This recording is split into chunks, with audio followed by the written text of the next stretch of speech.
चोरी फिर सीना चोरी, मतलब और ज़्यादा हदें होती जा रही हैं। उनमें से एक और हद पार देश के पास चलते हैं जिसका नाम है चाइना। इसने हालत ये मचा दी है साहब, पहले तो श्रीलंका वालों के पास माल भेजा कि लो भाई ये सामान ले लो, उस माल के अंदर निकल आए बैक्टीरिया। श्रीलंका ने कहा नहीं सर, हम इस बीमारी को नहीं ले सकते, पहले ही आपने दुनिया के अंदर कोरोना फैल रखा है, हम और बीमारियां नहीं ले सकते। अब श्रीलंका वालों ने उनका सामान वापस लौटा दिया। पूरी कहानी सुनाएंगे विस्तार से, लेकिन बस इतना सा समझ लो, सामान वापस लौटाया तो भाई साहब चाइना नाराज हो गया, नाराज हो गया, कह रहा तुम्हारी बैंक को बैन कर दूंगा मैं। क्या है पूरी कहानी, आइए मैं बताता हूँ, बहुत ही ज़बरदस्त है। ये है उर्वरक फर्टिलाइजर क्राइसिस, इसको समझते हैं बहुत ही डिटेल में और बहुत ही इंडिया का कनेक्शन भी समझेंगे और श्रीलंका वालों के विचारों की थोड़ी हालत जो है वो भी समझेंगे। हाँ जी, आइए देखते हैं हाल ही में क्या हुआ। श्रीलंका के ऊपर चीन की एक कंपनी के द्वारा बैन लगाया गया, मैं उसको बताऊंगा, लेकिन उससे पहले मैं आपको एक न्यूज़ याद दिलाता हूं। अगर आपको याद हो तो थम्स अप करना, मैं एक न्यूज़ याद दिलाता हूं, आप देखना एक बार इस न्यूज़ को देखो। आप कुछ याद आ रहा है? ये अपना इंडियन एयरफोर्स का विमान है ना। ये सारे जो डब्बे रखे हुए हैं ये नैनो यूरिया के डब्बे हैं, अगर आपको याद आ रहा हो। श्रीलंका और इंडिया के बीच में ये डब्बे रखे हुए हैं नैनो यूरिया फर्टिलाइजर के। देखिए ये है इंडियन एयरफोर्स ने, और मैंने अपनी क्लास में पढ़ाया है अगर आपको याद हो तो, नैनो यूरिया, नैनो नाइट्रोजन, यदि याद हो तो हाल ही में इंडियन एयरफोर्स के द्वारा ये न्यूज़ है साथियों, और मैंने मेरी क्लास में पढ़ाई है अगर आपको ध्यान हो तो, हाल ही में इंडियन एयरफोर्स के द्वारा नैनो यूरिया के पैकेट्स को श्रीलंका एक्सपोर्ट किया गया था। अगर ध्यान आ जाए तो थम्स अप करिए। कुछ याद आ रहा है? याद आ गया? मैंने पढ़ाया था आपको प्रॉपर तरीके से? तो बोलेंगे सर हाँ, तो इसमें कौन सी बड़ी बात है, पढ़ाया होगा, पढ़ा भी था हमने, तो ये तो कोई बहुत बड़ी न्यूज़ नहीं है। अब न्यूज़ इसके पीछे है, अपन ने जो किया ना इसके पीछे न्यूज़ है। पीछे न्यूज़ क्या है? अब पीछे की एक कहानी है, चलो मैं आपको वो बताता हूँ। कहानी कुछ ऐसी है कि साथियों हुआ ये था कि श्रीलंका ने हाल ही में, आपको पता है कि भोजन की कमी हो गई थी, फूड क्राइसिस हो गया था श्रीलंका के पास। तो श्रीलंका ने क्या किया कि बोले फूड क्राइसिस से तो निपट लेंगे, लेकिन पहले फूड के अंदर जो क्वालिटी है ना उसको बढ़ा देते हैं।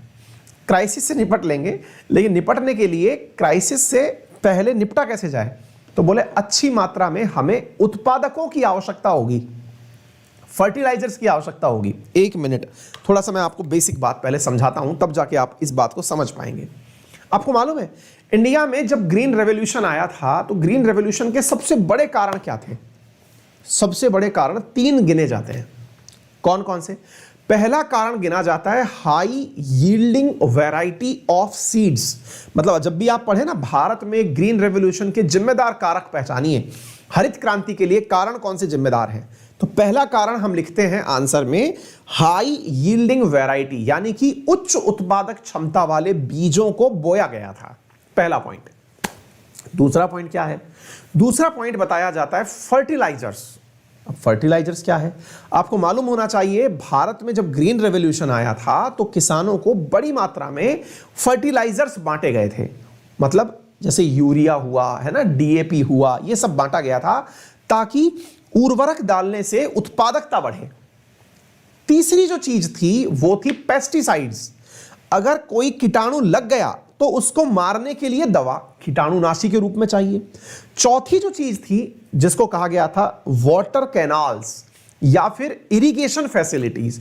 इन 4 बिंदुओं के कारण कई बार उर्वरक और पेस्टिसाइड्स यानी फर्टिलाइजर और पेस्टिसाइड को मर्ज करके 3 में ही गिना देते हैं, तो कुल 3 फैक्टर गिनाए जाते हैं। ठीक है, अच्छा अब श्रीलंका ने भी कुछ ऐसा करने का सोचा। श्रीलंका ने कहा कि भाई पहले ही हमारे यहां पर गरीबी आ रखी है, भुखमरी आ रखी है। अब जब भुखमरी आ रखी है तो क्योंकि आपको मालूम है मैंने आपसे कहा था फूड क्राइसिस आ गया था श्रीलंका में, है ना, फूड इमरजेंसी डिक्लेयर कर दी गई थी। हालांकि वो बात दूसरी है कि दुनिया की नजर में गरीब हम लोग हैं, है ना। फूड क्राइसिस के मामले में लोग हमको हंगर इंडेक्स में श्रीलंका से भी नीचे नंबर देते हैं, वो बायसनेस है। लेकिन आप ये समझें कि जब उसकी फूड इमरजेंसी आई तो उसने अपने यहां पर तत्वाधान में तुरंत परिवर्तन किया और कहा कि अब हम भी अपनी फसलों में फर्टिलाइजर डालेंगे। ठीक है, अच्छा इन दिनों फैशन चल रहा है किस चीज का, कि फर्टिलाइजर के नाम पर ऑर्गेनिक फर्टिलाइजर डालने हैं, जैविक कृषि होनी चाहिए। आप कहेंगे सर आप फैशन करके इसको डिस्क्रिमिनेट क्यों कर रहे हैं?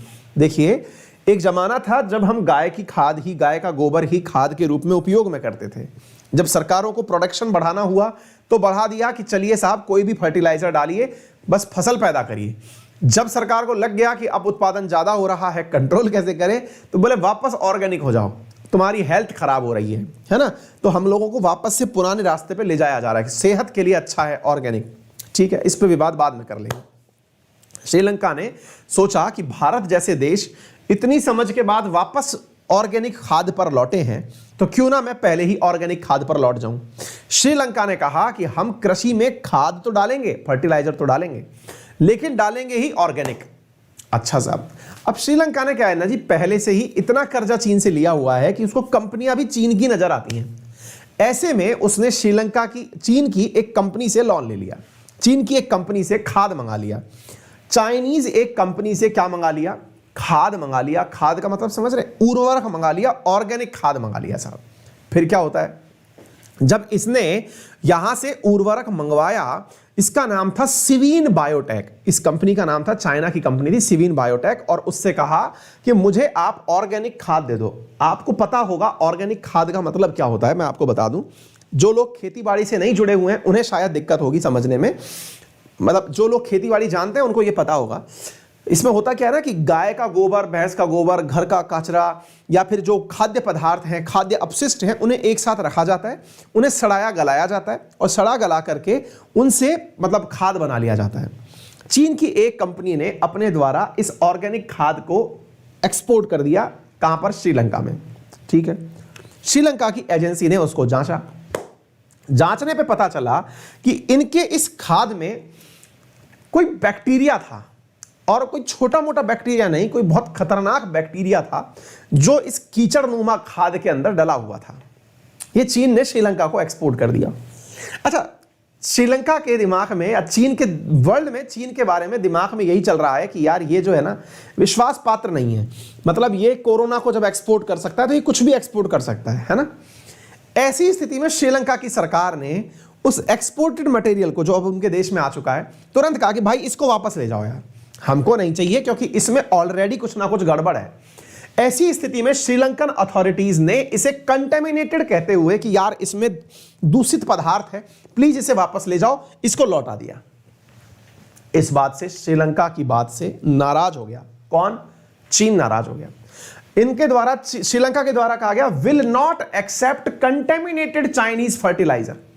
ऐसा डायरेक्टर जनरल ऑफ एग्रीकल्चर जो श्रीलंका के हैं, उन्होंने कहा कि हम दूषित जो खाद्य पदार्थ वो है ना फर्टिलाइजर, वो यूज में नहीं लेंगे। इससे कौन नाराज हो गया, चाइना नाराज हो गया। बोले गजब बात है, सारा पहले मंगाया, माल मंगा करके उसको लौटा रहे हो।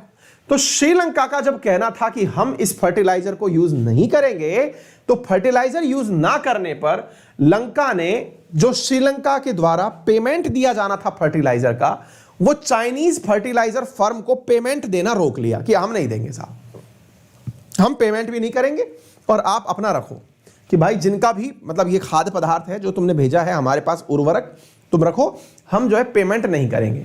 अब जो पेमेंट की मना कर दी किसने, आपके श्रीलंका ने चाइना को, तो चाइनीज एम्बेसी जो है, चाइना की जो दूतावास है, उसने ब्लैकलिस्ट कर दिया श्रीलंका की पीपल्स बैंक को।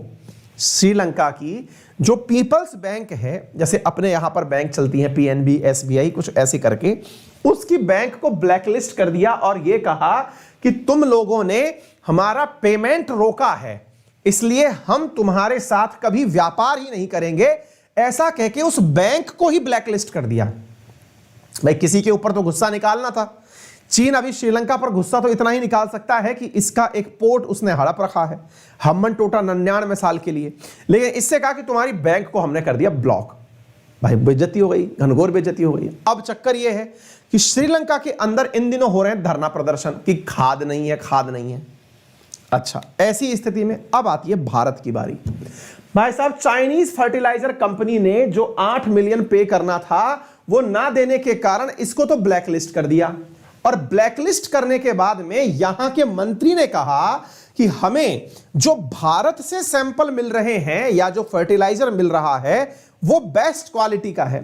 इन्होंने कहा कि पार्लियामेंट दैट लेबोरेटरी के टेस्ट से यह पता चला है कि जो ऑर्गेनिक फर्टिलाइजर सैंपल जो हमें भारत से प्राप्त हुए हैं ये हमारे लिए सूटेबल हैं, ऐसा इन्होंने कहा। ये भारत का नाम इन्होंने ले दिया और हम भारत से खाद मंगाएंगे। जिनको समझ में आ गया हो अब उनको मेरे द्वारा दिखाई गई पहली न्यूज समझ में आ गई होगी, जो मैंने आपको फर्स्ट स्लाइड पर दिखाई थी। ये तस्वीरें समझ में आ गई होंगी जिसमें मैंने आप लोगों को ये सारी जानकारी दी थी कि भारत ने किस प्रकार से नैनो यूरिया यहां एक्सपोर्ट किया था। आपको यह न्यूज समझ में आ गई होगी जो हाल ही में भारत की एम्बेसी के द्वारा 4 नवंबर को रिलीज की गई है। आपको यह पूरी की पूरी बात समझ में आ गई होगी कि भारत ने श्रीलंका को नैनो यूरिया क्यों भेजा, क्योंकि उसकी हालत खराब थी। चाइना की कंपनी के द्वारा श्रीलंका के रिश्ते बिगड़ रहे थे। भारत ने मौके का लाभ उठाया और पहुंचा दिया अपना माल। भाई साहब ये है प्रॉपर डिप्लोमेसी। मतलब मजा जिन चीजों में आता है, आजकल राजनीति हर लेवल पर चल रही है। हमें लगता है कि इंडिया के अंदर ही राजनीति चल रही है, पूरी वर्ल्ड राजनीति से प्रेरित है। बड़ा ही मजा आ रहा है। ये जो बीच के बंदर हो रखे हैं श्रीलंका जैसे देश, इन्हें बहुत आनंद हो रहा है। पहले इनसे मांग लिया, फिर इनसे मांग लिया है, इनके आनंद चल रहे हैं। तो उम्मीद है आप लोगों को ये बात समझ में आ गई होगी। पूरा की पूरा विषय जो है वो प्रॉपर तरीके से क्लियर हो गया होगा। श्रीलंका के साथ में पाक चाइना के रिश्ते बिगड़े, हम भी यही चाहते हैं क्योंकि हमारे लिए वही ज्यादा फायदेमंद है। ठीक है, चलिए आगे चलते हैं। कोड है अंकित 10 जिसका उपयोग करके आप अनअकैडमी पर 10% डिस्काउंट प्राप्त कर सकते हैं ऑन ऑल अनअकैडमी सब्सक्रिप्शंस। फिर चाहे आप यूपीएससी पढ़ें, एसएससी पढ़ें, बैंकिंग पढ़ें, रेलवे पढ़ें, जिस भी कैटेगरी में आप पढ़ना चाहें वहां पर रेफरल कोड अंकित 10 लगाकर 10% डिस्काउंट प्राप्त कर सकते हैं। फ्री स्पेशल क्लासेस में कल आपको एक टेस्ट मिलने वाला है 10:30 बजे जिसका डिस्कशन होगा। इसके अलावा परसों से आपको 11:30 बजे हमारे द्वारा स्पेशल क्लासेस प्राप्त होने लग जाएंगी वर्ड मैपिंग की। साथ में आपको मैं बता दूं कि हमारे द्वारा स्पेशल प्राइस वीक चलाया जा रहा है। स्पेशल प्राइस वीक में यूपीएससी का सब्सक्रिप्शन 10 से 17 नवंबर के बीच में यदि आप मेरा रेफरल कोड अंकित 10 यूज करते हैं तो आपको 46,739 में दिया जा रहा है। साथियों मेरा रेफरल कोड है अंकित 10 जिसका उपयोग करके आप 2021, 2022, 2023 के लिए यूपीएससी कैटेगरी में अगर कोई भी बैच ज्वाइन करते हैं जो कि रिसेंटली जैसे 10 नवंबर को शुरू हुआ है, इसे भी ज्वाइन करते हैं तो आपको आसानी से बहुत ही बेस्ट टीचर्स के साथ में क्लास पढ़ने को मिल जाएगी। अनअकैडमी पर आप लोगों के लिए एक नया फीचर एनरोल किया गया है जिसमें आप टीचर को अपना डाउट लिखकर भेज सकते हैं और आप उनसे डाउट पूछ सकते हैं। इसके साथ साथ पेड विद्यार्थी अब टीचर से क्लास में ही डायरेक्ट संवाद कर सकते हैं, बातचीत कर सकते हैं। साथ में आपको सारा कंटेंट प्रिंटेड फॉर्म में उपलब्ध होगा। जो आप यूपीएससी के विद्यार्थी हैं तो आपको वो कंटेंट आपके पास किताबों के रूप में प्राप्त हो जाएगा। साथ में आपका जो पढ़ाया गया मटेरियल है उसे सेम डे आप डाउनलोड कर सकते हैं, देख सकते हैं। पुरानी क्लासेस भी देख सकते हैं, आने वाली क्लासेस भी देख सकते हैं। साथ में एक ही नहीं लगभग 200 टीचर्स की क्लासेस आप देख सकते हैं। प्रीलिम्स, मेंस, ऑप्शनल के अंदर तमाम सब्जेक्ट्स को आप पढ़ सकते हैं सिंगल सब्सक्रिप्शन से। ये तमाम फैसिलिटीज़ आपको अनअकैडमी पर दी जा रही हैं। फिलहाल के लिए इतना ही। अपना ख्याल रखें, बड़ों का सम्मान करें, छोटों को प्यार दें, अपना व्यक्तित्व इस प्रकार से विकसित करें कि महिलाएं आपके साथ सुरक्षित महसूस करें। धन्यवाद।